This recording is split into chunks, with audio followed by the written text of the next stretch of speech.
Since it first aired November 29th, 2000, I've shown the opening minutes of Galileo, West Wing's 9th episode of its second season, to anyone who wanted tips on writing a text for public speaking. This 4 minutes and 30 seconds has had the largest impact on how I speak publicly and how I write for the stage. For comedy, for work presentations, for videos, for podcasts, this is the clip that anchors me, that I can turn to when I'm blocked, and the sentiment I try to keep front of mind when I set to filling a blank page. The scene is full of Aaron Sorkin's standard dialogue, full of urgency and importance and elevated cadence. The president is being prepped for a live broadcast of the arrival of Galileo 5 to the planet Mars. This scene in particular holds its place in my psyche because its back half consists of a public affairs speechwriter from NASA not allowing the president's speechwriter to make changes to the script. For those who aren't aware, writing for public speaking is special. Most less experienced writers, which is most people, go into the writing of a speech thinking, after listening, my audience will have this information. It's why most TED Talks and YouTube videos and every presentation at work starts with some version of, today I'd like to talk to you about this thing that is very important and that you should all know. This is the thing, and by the end of my presentation, you should know more about the thing. That's every intro.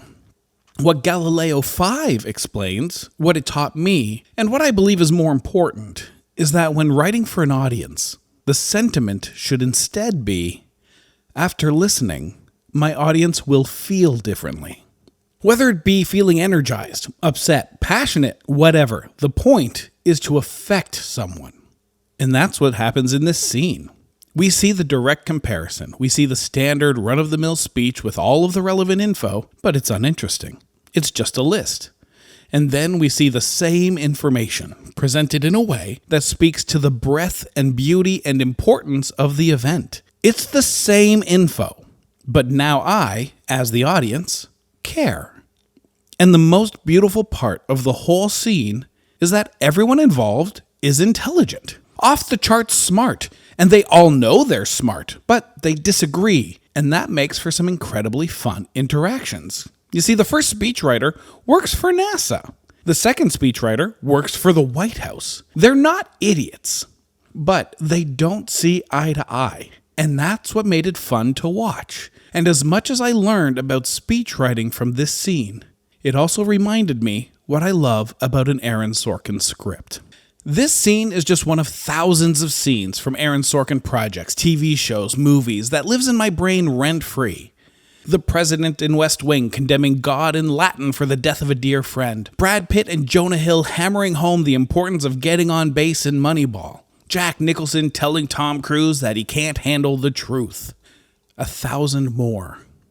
Because when it comes to dialogue and screenwriting, there's one thing that makes my knees weak, that reaches into my mind, my soul, and Aaron Sorkin is one of the very best at it. If you want to knock me on my ass and make me fall in love with your script, make sure you treat all of your characters as intelligent. They can disagree, but they have to be smart, because there's nothing better than watching smart people arguing. So let's talk about that. But first, disclaimer time!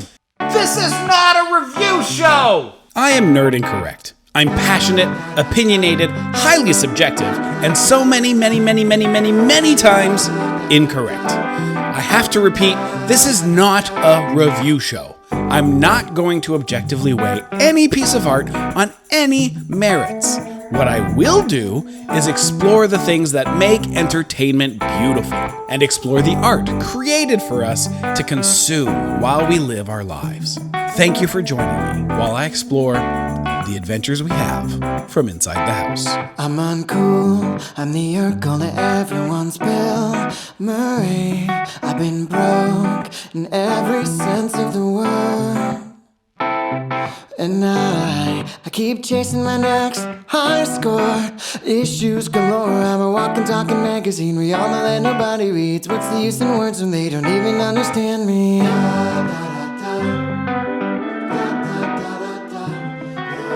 Welcome to The Adventures We Have from Inside the House, a podcast about entertainment, how and why we consume it, and how it shapes our lives.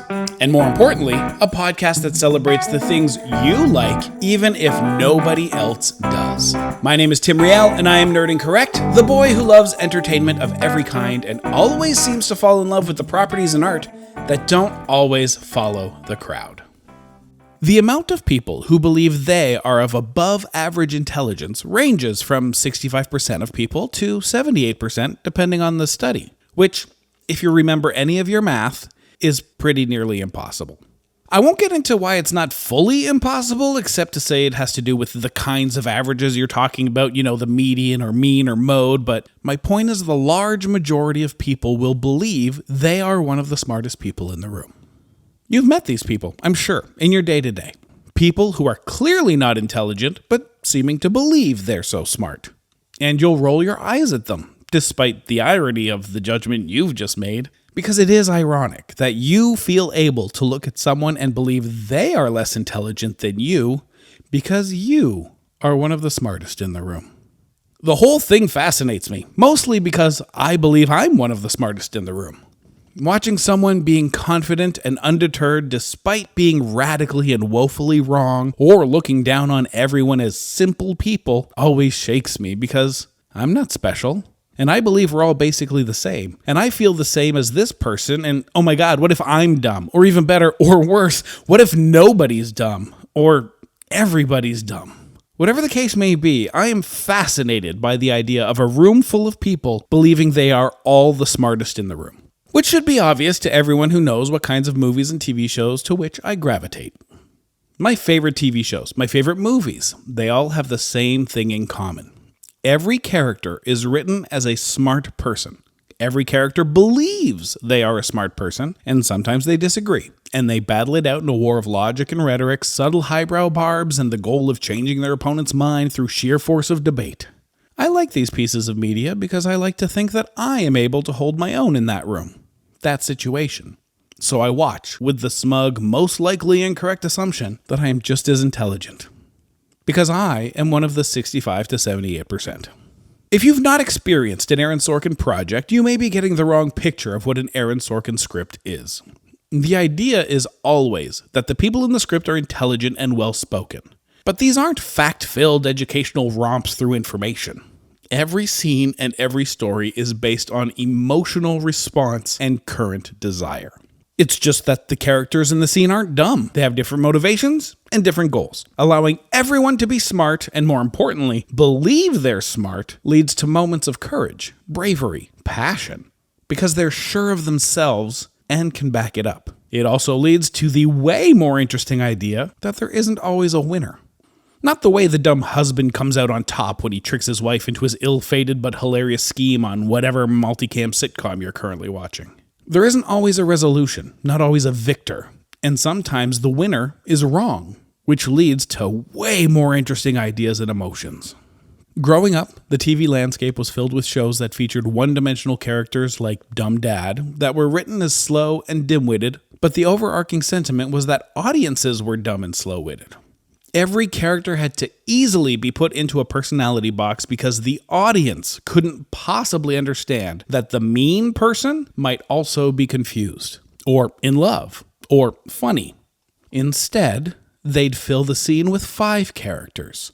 The mean one, the 2 that are in love, the funny one, and the confused one. You, the viewer, couldn't possibly understand what is going on if the funny one was smart, or the smart one was confused. So in writing a script for TV or movies, you need to keep in mind that the audience is stupid and you need to hold their hand.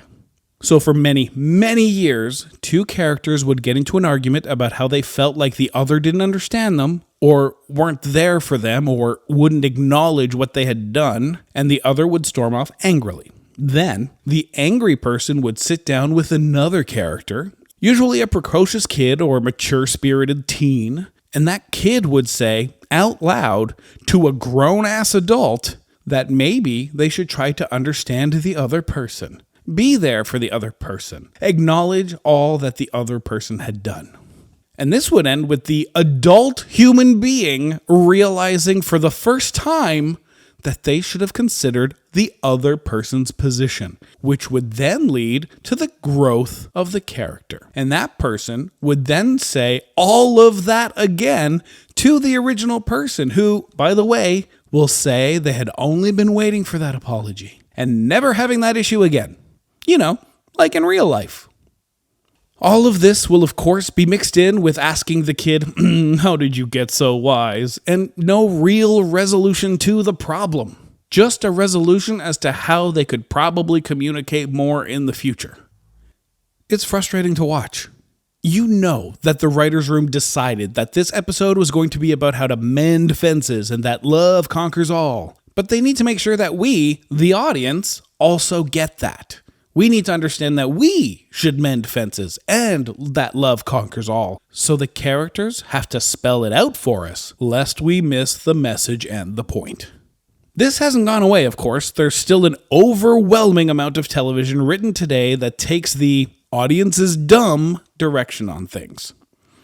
The most recent time I got angry was this exact same situation in the show Bel-Air. If you aren't aware of Bel-Air, it's a dramatic reimagining of The Fresh Prince of Bel-Air, which was a sitcom from the 90s, which means it originally was very much a spell it out for them type of show.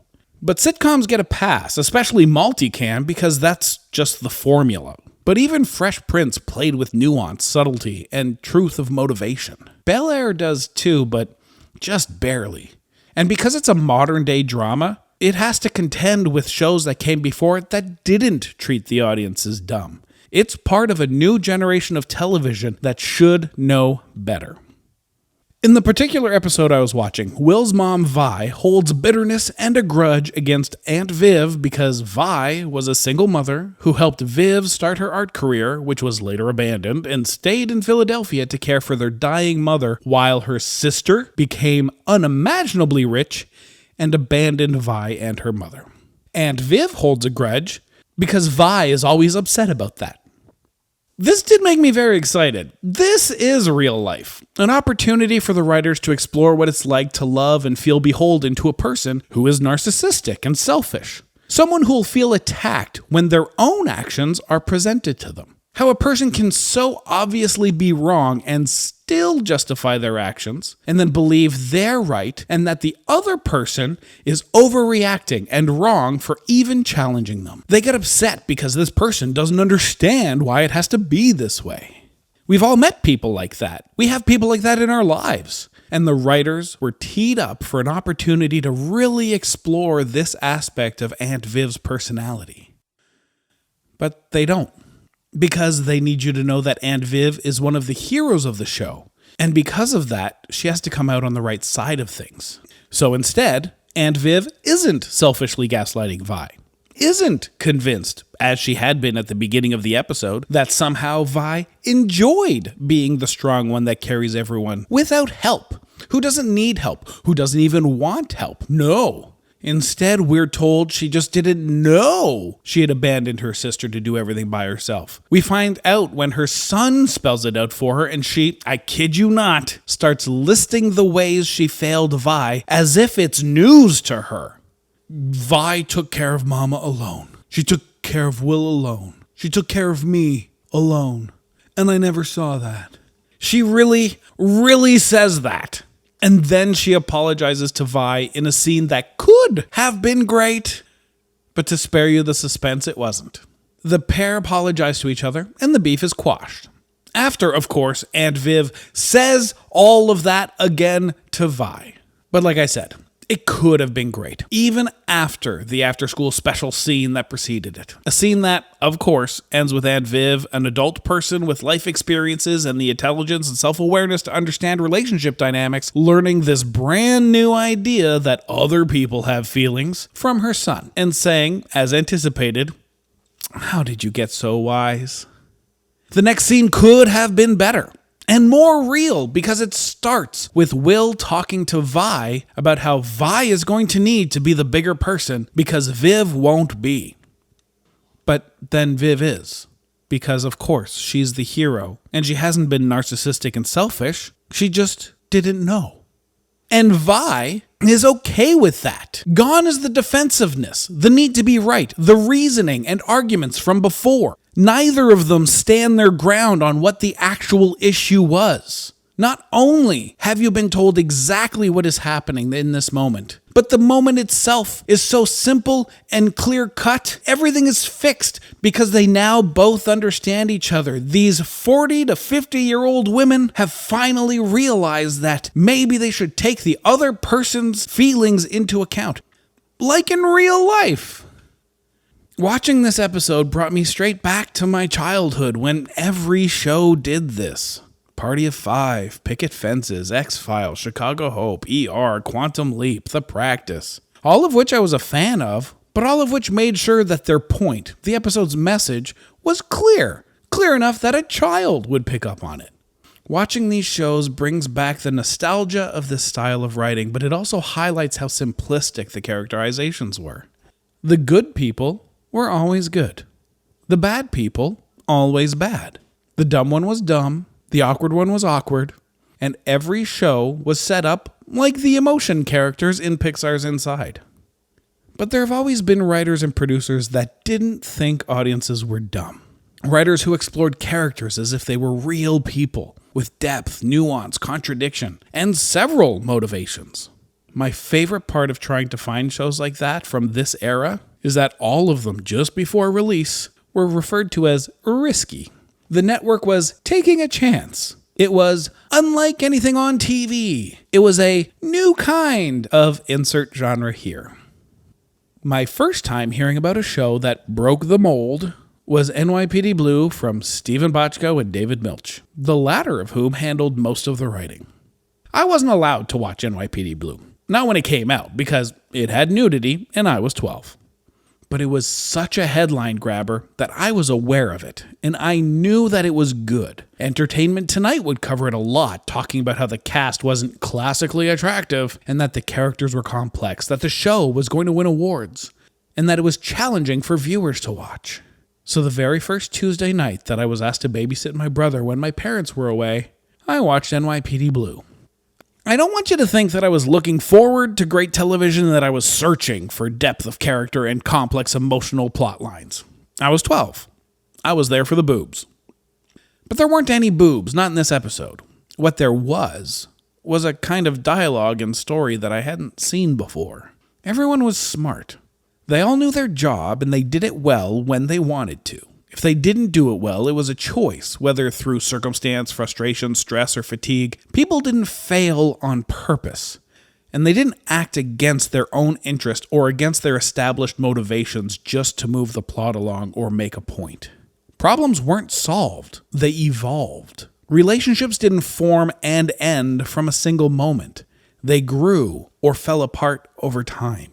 The reason NYPD Blue was a new kind of cop show wasn't because they showed boobs or Dennis Fran's butt.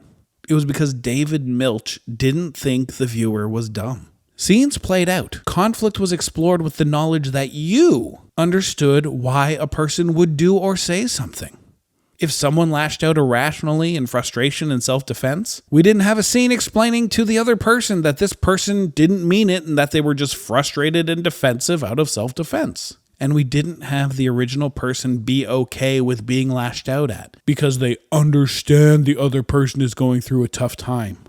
We're not dumb. These scenes played out like a real conflict. Someone feels attacked, so they attack back, and they get upset and leave. The other person also gets upset. And at no point does a smart 12-year-old explain the dynamics of misinterpretation and the weight of personal stress. If the conflict is resolved, it's because the two people involved have time to reflect and reassess. And even then, if there is an apology, it's a small step in the right direction. It doesn't fix anything, it's something to build on. David Milch is really good at this. If you're interested, he's the guy that created Deadwood. But you should check out two of his less talked about series, John from Cincinnati and Luck. Luck stars Dennis Farina and Dustin Hoffman, by the way, so yeah. I'm sure there were many shows in the interim, but my next memory of watching a show that made me feel different was when I was 18. Looking back at 1999, there was a feeling that television was maybe right. That maybe people were too dumb to get things unless it was explained to them like they were 5. The hits at that time were Sex and the City, Charmed, That 70s Show, Dawson's Creek, King of Queens. All of them were fine shows. They catered to the common person and held their hands through plot points, making sure to explain what was happening and why. And the characters all fit their mold. They each were the thing they were supposed to be. To the point that people would explain their simple personality trait they wished to show to the world by naming those characters. Every woman was either a Carrie, a Samantha, or a Miranda. Guys my age were Kelsos or Eric Formans. Girls either dated Dawsons or Paceys. Characters were simple. Their problems were simplistic, and they were resolved. They stayed resolved and disappeared. This was the great television leading into the fall season of 1999. But there were some shows that were still shaking things up. First of all, NYPD Blue was still on the air despite it being complicated. South Park and Oz had proven that smart writing wasn't a turnoff. Felicity had proven that the beautiful teens falling in love idea was way more complex than just falling in love. Everything was messy and that life was hard. So despite 1998 celebrating the cookie-cutter sensibilities of network television, some networks were looking at the outliers, the ones that were speaking to a whole new audience, the sleeper hits that weren't supposed to work, the stuff you could only see on HBO. And so, in 1999, I was on the couch on a Wednesday night with my parents getting ready to watch a TV show that would change how I saw entertainment. It took a lot for me to convince my mom to watch this show instead of watching the 3rd episode of Get Real, a Fox show about the dysfunctional Green family as the parents face a midlife crisis and the kids go through their teenage years. It was exactly like every other drama about family, which is why you, and my mom by the way, have forgotten it ever existed. The 3 teens were played by Jesse Eisenberg, Eric Christian Olsen, and Anne Hathaway, which is a kick, but still. The show was nothing special. Despite it being basically the same show as every other family drama, it still took a lot for me to convince my mom to instead watch a show about politicians and their staff at the White House. I can't really blame her. The press leading up to it wasn't exactly glowing. West Wing was risky. It defied genre classification. It was a show where everybody talked and nothing happened. The headlines all asked, how exciting can talking about the budget and macroeconomics be? How sexy is fiscal policy and domestic trade? But in the end, we did watch it. Mostly because Rob Lowe was in it, but still, we watched it. And it changed TV for me. I think it changed TV for everyone.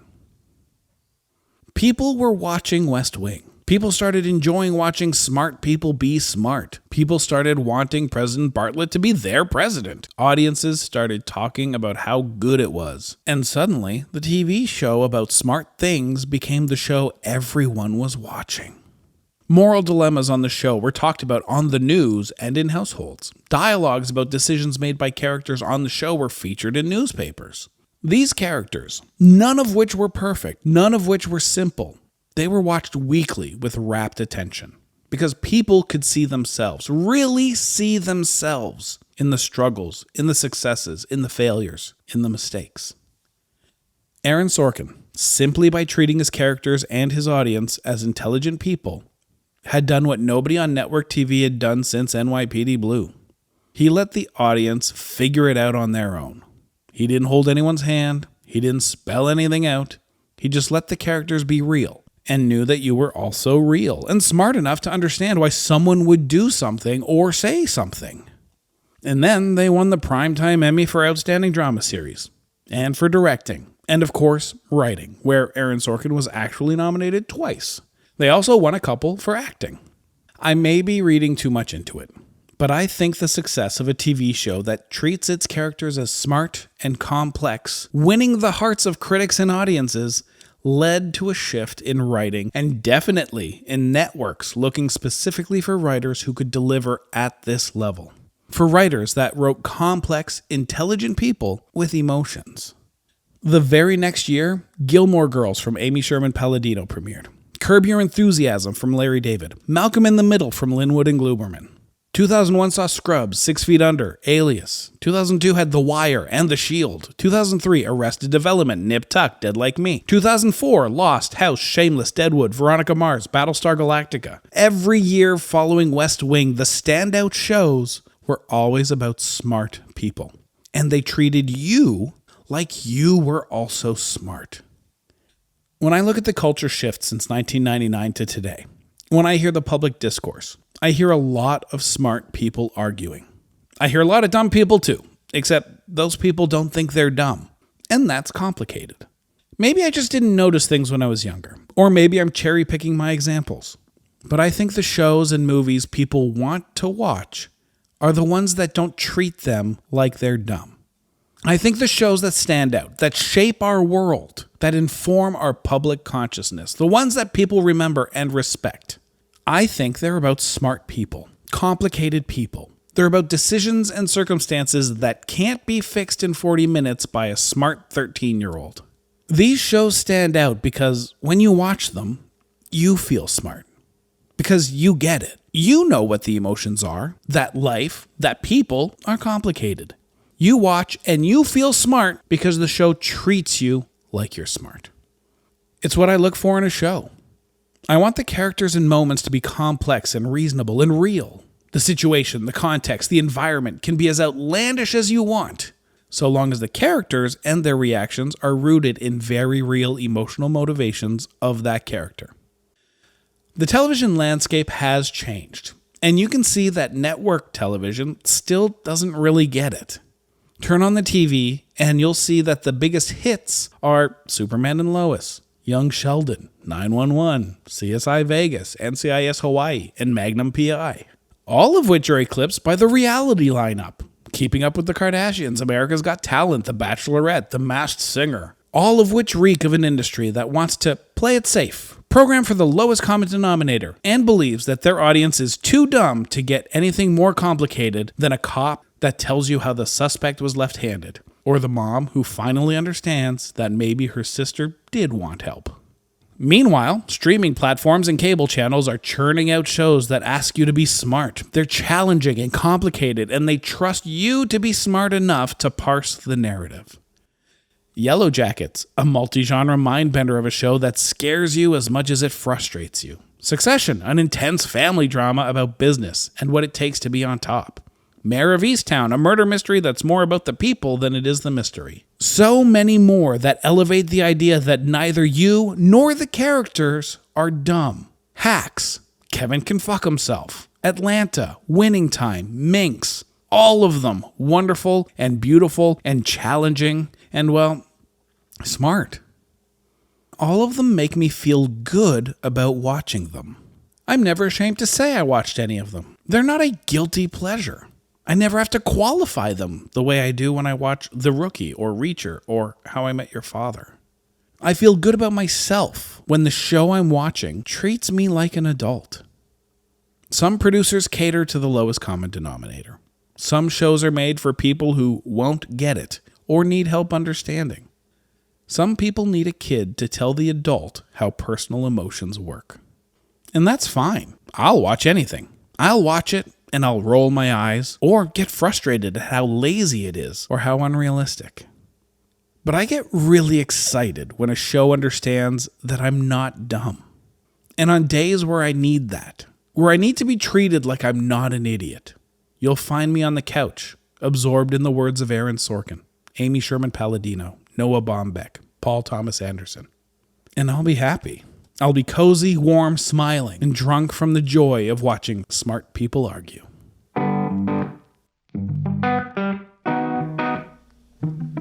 Our theme music is provided by Double Experience. You can find the track Bill Murray everywhere you get music. And my ability to take time out of my week to make this podcast is supplied by my supporters at patreon.com/nerdincorrect. If you support us on Patreon, thank you.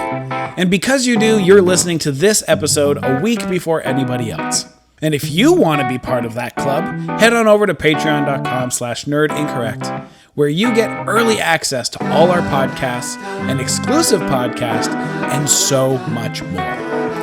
You can also join our Nerd Incorrect Discord server, The Incorrection, where we can discuss in more depth everything I talked about today. If you want your question and or comment about today's podcast featured in next week's episode of discussing the adventures we have from inside the house, you can drop it into our podcast-specific Discord channel or comment on the Patreon post of this episode. All of the comments on the Patreon will be featured, and if possible, as many of the Discord comments as well. I'm Tim Riel. Thank you so much for listening, and I'll talk to you next week as we discuss more of the adventures we have from inside the house. I'm uncool, I'm the uncool that everyone's built me, and that's alright with me, 'cause I'm a walking, talking magazine.